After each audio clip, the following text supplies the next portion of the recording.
कौटुंबिक कथा। रात्रीचे 12 वाजले होते। नवरा उशिरा घरी आला। बायको रागवलेली होती। बायको म्हणते, कुठे होतात दिवसभर? ऑफिसमधून, पण दुपारीच निघालात. नवरा म्हणतो, अगं मी ना ते आपलं हे. बायको नवऱ्याचे तप ऐकून आणखीन रागावून, आता का गप्प? सांगा ना, कुठे शेण खायला गेला होतात?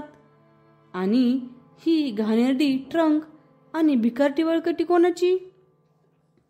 नवरा थोडा धीर जमवून, अगं आईला आपल्या घरी आणायला गेलो होतो.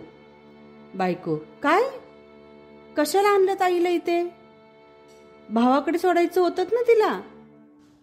आई बिचारी दरवाजा बाहेर काळोखात पदराने डोळे पुसत उभी असते. बायकोला तिला आत या असे पण सांगावेसे वाटत नाही.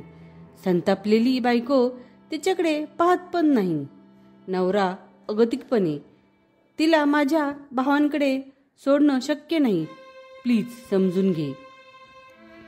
बायको म्हणते, का? आपल्याकडे कुबेराचा खजिना आहे वाटतं. तुमच्या 10,000 पगारात आपलंच भागत नाही. आता आई कशाला आणखी? नवरा निग्रहाने, आई इथेच राहील.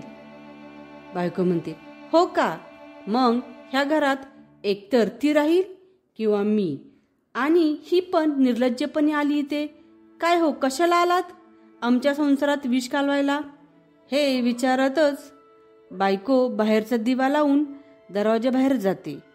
मगाशी काळोखात उभ्या आईने डोळे पुसणारा पदर चेहऱ्यावरून बाजूला केलेला असतो.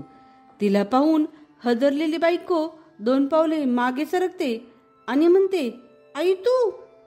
आश्चर्याने. आई म्हणते, हो मीच.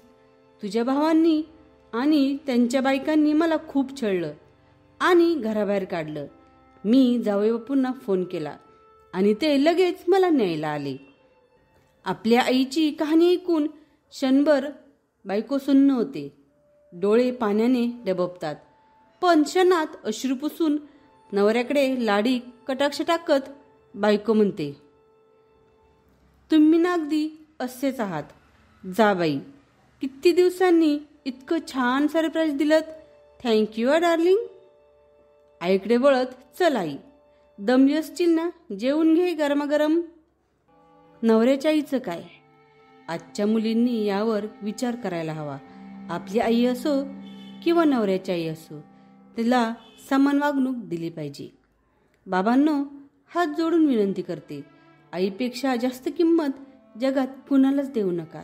तुम्हाला जर ही कथा आवडली असेल तर व्हिडिओला लाईक करा, सबस्क्राईब करा आणि शेअर करायला विसरू नका. धन्यवाद.